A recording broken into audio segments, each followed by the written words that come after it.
They say the hardest goodbyes are the ones you're not ready for. For me, it came on a Tuesday.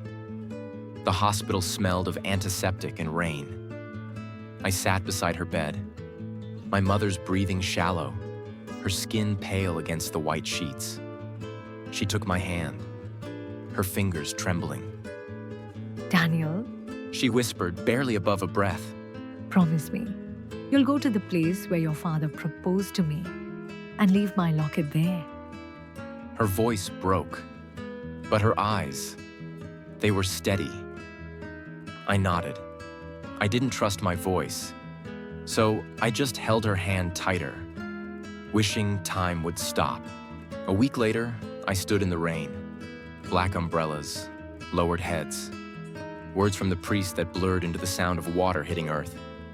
I held the locket in my fist, the chain biting into my skin. It wasn't just a necklace. It was her love, her history. And now, it was my promise. At home, I packed a single bag, the locket, an old photograph of my parents, and her diary, worn, soft, with coffee stains on the cover. I bought a train ticket to the coast, a small town she'd written about but never taken me to. I didn't know what I would find there, but I knew it was the last thing she ever asked of me. The train rattled through green fields and gray skies.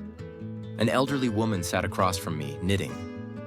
Her eyes fell on the photograph in my lap. You look just like your father. She said softly. I froze. I'd never met her before, and yet there was a recognition in her voice. Before I could ask, she smiled and went back to her knitting, as if she hadn't spoken at all. When I stepped off the train, the air tasted of salt and old stories. The streets were narrow, lined with pastel houses weathered by years of wind. The diary led me along a cliffside path, each page revealing a little more of their love. It was as if my mother was walking beside me. We met at the lighthouse. Her voice played in my head as I read. I was late. He thought I wasn't coming. But when I did, he knelt, hands shaking, and asked me to be his forever. I pictured them, young, laughing, the wind in their hair. It didn't feel like I was imagining it. It felt like remembering. The lighthouse stood like a guardian of the past, its white walls chipped by the sea. Inside, an old man greeted me with a nod. When he saw the locket, his eyes softened. I remember them. He said, They were pure magic together. he pointed me toward the cliff's edge. That's where he asked her. The wind roared as I stood at the cliff, waves crashing far below. I held the locket to my chest, my heart aching and full all at once.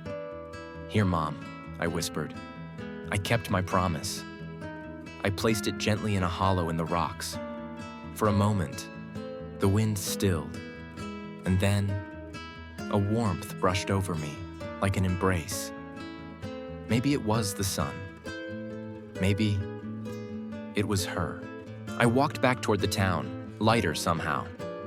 The clouds parted, letting sunlight spill across the sea. When I slipped my hand into my pocket, I found a small seashell. I hadn't picked it up, but somehow, I knew who had left it there. Goodbye, Mom, I said softly.